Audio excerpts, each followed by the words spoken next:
नमस्कार दोस्तों। 10 अप्रैल 1912 एक बहुत बड़ा भयानक हादसा हुआ टाइटैनिक के साथ। आज हम जानेंगे टाइटैनिक के बारे में। 10 अप्रैल 1912 को जब एक टाइटैनिक पहली यात्रा पर रवाना हुए, साउथहैम्पटन इंग्लैंड से न्यूयॉर्क के लिए रवाना हुआ। और उस ज़माने में टाइटैनिक को सबसे बड़ा जहाज़ कहा जाता था कि सबसे बड़ा शिप्स है टाइटैनिक उस ज़माने का, 1912 का। 10 अप्रैल जब शिप्स को रवाना किया गया, शिप्स के जो कप्तान थे, कप्तान को उसके दिमाग में भर दिया गया, यानी कि टाइटैनिक का जो वार्नर था, कप्तान को कहा कि शिप्स की रफ्तार कम नहीं होनी चाहिए, यानी कि शिप्स को हमेशा कंटिन्यू रखना, फास्ट पे रखना, क्योंकि बाकी की जो शिप्स है उनके हमें रिकॉर्ड को तोड़ना है। हम जब इसे अनसिंकेबल शिप्स माना है कि ये कभी डूब ही नहीं सकता, तो हमें कहीं ना कहीं फास्ट ले जाना होगा। कप्तान ने इस दिमाग को भरते हुए कहा, ठीक है, हम शिप्स को जल्दी ही पहुंचा देंगे, हम फास्ट जाएंगे, हम रफ्तार इसके कम नहीं करेंगे। 10 अप्रैल को जब शिप्स को रवाना किया गया, 2 दिन के बाद यानी कि 12 अप्रैल 1912 को वार्निंग मिलना शुरू हो गया टाइटैनिक के बारे में। टाइटैनिक के बारे में वार्निंग सुनना शुरू हो गया। बताया जा रहा है कि बाकी जो आसपास में शिप्स, जहाज़ उस समंदर में अपने तैयारी कर रहे थे, यानी कि एक जगह से दूसरी जगह जा रहे थे, आते जाते रहते थे। तो टाइटैनिक जब फास्ट रवाना हुआ तो इनको वार्निंग दिया गया कि सावधान रहना, सतर्क रहना, इस समुद्र में बहुत सारे आइसबर्ग यानी बर्फ़ का पहाड़ मौजूद है। लेकिन कप्तान इसकी बात को ध्यान नहीं देते हैं। फास्ट एक बार ध्यान देते हैं, लेफ्ट कर देते हैं राइट से, ताकि बच जाए। लेकिन इससे बार बार वार्निंग मिलते रहते हैं कि शिप्स की रफ्तार थोड़ा कम चलाओ और सावधानी से जाओ, ताकि शिप्स कहीं पर आइसबर्ग से टकरा कर डूब ना जाए, नुकसान ना पहुंचाए। सही से जाना और धैर्य रखना। लेकिन इग्नोर कर देते हैं कप्तान, इसे मानते नहीं और शिप्स की रफ्तार कम नहीं करते। टाइटैनिक में माना जाता है कि एक लग्जरियस टाइटैनिक है, यानी कि इसमें सारी चीज़ें मौजूद है, बस वाईफाई के अलावा। वाईफाई कनेक्ट नहीं था, लेकिन बर्गर की दुकान, होटल, शोरूम, वो हर चीज़ें टाइटैनिक पर मौजूद था जो लोगों की ज़रूरत पड़ते हैं। लग्जरियस टाइटैनिक 14 अप्रैल को, यानी 2 दिन की प्रोसेस जो रहा, 12 अप्रैल को वार्निंग्स मिलना शुरू हो गया कि सावधानी से रहना, इस समुद्र में आइसबर्ग यानी बर्फ़ का पहाड़ बहुत मौजूद है, तो सावधानी से जाना। लेकिन कप्तान इसे इग्नोर कर देते हैं और लगातार शिप्स की तेज़ी रफ्तार बढ़ाते जा रहे हैं। और ठीक 14 अप्रैल यानी 14 अप्रैल 1912 को जाकर एक आइसबर्ग से टकराता है। इससे पहले जहाज़ यानी शिप्स के ऊपर 2 इंसान बैठे थे, जो कि आउटसाइड वो आउटलुक होता है, यानी कि बाहर वो देखते हैं कि क्या कोई आइसबर्ग आ रहा है, क्या हम किसी से टकराव देने वाले हैं। तो वो रात के समय था, उस दिन सूरज भी नहीं निकला था, अंधेरा था, तो ठंडा का मौसम था। उस बंदे के आँख में पानी आ रहे थे, इस वजह से देखना भी थोड़ा इम्पॉसिबल हो गया था।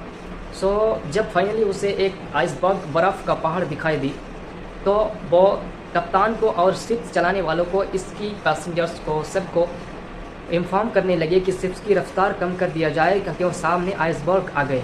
लेकिन ये बोलते बोलते तब भी कप्तान इसे फाइनली इम्पॉसिबल मानते हैं कि नहीं, ऐसा हो नहीं सकता, क्योंकि टाइटैनिक को अनसिंकेबल शिप्स माना जाता था, ये कुछ अभी डूबेगा ही नहीं। लेकिन जब वो राइट से लेफ्ट करेगा तो बहुत देर हो चुका था, इसलिए टाइटैनिक आइसबर्ग्स यानी बर्फ़ के पहाड़ से टकराकर 12 की रात को टाइटैनिक एक आइसबर्ग से टकराया। टक्कर के बाद जहाज में पानी भरने लगा और 15 अप्रैल 1912 की सुबह 2:20 पर यह डूब गया। यानी कि वो जो रफ्तार पर, तेज़ी रफ्तार पर जा रहे थे, तो उसके नीचे की जो बॉव होता है उस पर टकराव हुआ था और छोटे छोटे छेद हो गए थे, उसमें पानी घुसना शुरू हो गया था। यदि इसके 2-4 बॉव भर जाए तो भी शिप्स को कोई नुकसान नहीं पहुंचा सकता, पहुंच जाएगा जगह पर। लेकिन इसमें 5-6 ऐसे बॉव पर पानी भर चुके थे, इसलिए आगे का जो हिस्सा था वो पानी के अंदर चले गए थे और 2 टुकड़े में गिरकर अंदर चले गए। और मैं आपको बता दूं कि टाइटैनिक की जब वार्निंग मिला कि आप सावधानी से जाना, क्योंकि इस पर बहुत सारे आइसबर्ग है, कप्तान इग्नोर कर दे, इसीलिए कि टाइटैनिक के जो वार्नर था, जिसने टाइटैनिक को बनाया था, लोगों के सामने बताया था कि ये अनसिंकेबल है, कभी डूबेगा ही नहीं, अनसिंकेबल शिप्स, ये कभी डूबेगा ही नहीं, इसकी रफ्तार हम कम नहीं करेंगे।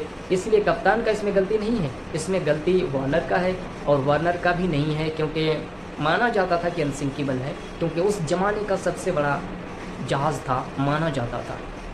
इसमें 1500 से ज़्यादा लोग मौजूद थे, जो कि कुछ लोगों की मौत हो गई थी और बाकी कुछ बचे थे। और कुछ बचे थे, उसमें क्या हुआ था कि पानी में डूबने के बाद जब लोग पानी में तैर रहे थे तो पानी ठंडा है, उसमें प्रेशर ज़्यादा है, इसी कारण से लोगों की मौत हो गई। तो उस ज़माने में टाइटैनिक बहुत बड़ा एक टाइटैनिक था, लेकिन ये भी अनसिंकेबल शब्द नष्ट हो गया, डूब गया। अब हम बात करते हैं कि आसपास जो इन्फॉर्म कर रहे थे शिप्स जो टाइटैनिक को कि तेज़ी से नहीं बल्कि धीरे से जाना और सावधानी से जाना, क्योंकि इसमें बहुत सारे ऐसे आइसबर्ग मौजूद है जो आपको नुकसान पहुंचा सकता है। ऐसे दो एक जब ये डूबने लगा तो बाकी शिप्स को इन्फॉर्म करने लगा, बम बस्ट करने लगा, बताने लगा, सिग्नल भेजने लगा कि क्या आसपास कोई ऐसा शिप्स है जो हमें बचाने आए, हमारी मदद करने आए। लेकिन एक शिप्स को सुनाई दिया था, लेकिन वो नहीं आया, क्योंकि वो मानता था कि नहीं, अनसिंकेबल शिप्स कभी डूब ही नहीं सकता, ये बस वो अपने मजाक कर रहे हैं, क्योंकि इसमें बड़े बड़े बिजनेसमैन वार्नर इसमें शिप्स में जाते हैं तो ये बम फुटा रहे हैं, बस्ट कर रहे हैं, यानी कि वो मजाक कर रहे हैं। इसलिए वो इस बात को फाइनली सही तरीके से नहीं लिया। यदि लेता तो हो सकता है कि शिप्स तो डूब जाता, लेकिन शिप्स में यात्रियाँ जो था, यात्रियाँ वो बच जाते। शायद एक शिप्स मदद करने आए थे, लेकिन 300 किलोमीटर से भी ज़्यादा दूर था, लेकिन वो पहुँचाने में 3 घंटे लग सकता है। शिप्स दूसरे शिप्स और शिप्स को टाइटैनिक के पहुँचने में 3 घंटे का समय लग सकता है, यानी कि 3 घंटे टाइटैनिक बचा रह सकता है। बस दोपहर के 2 बजे टाइटैनिक डूब गया, नष्ट हो गया। जब डूब रहा था तब भी लोगों को विश्वास नहीं हो रहा था कि टाइटैनिक डूबने वाला है, क्योंकि इसके जो वार्नर नाम रखा था कि अनसिंकेबल शिप्स, यानी कि कभी डूबेगा ही नहीं। फाइनली उससे भी डुबा दिया गया। बाकी के मामले में और सारे शिप्स थे जो कि वो उस दिन धैर्य थे, उस दिन रुक दिए थे शिप्स को, क्योंकि आइसबर्ग इतने मौजूद हो गए थे।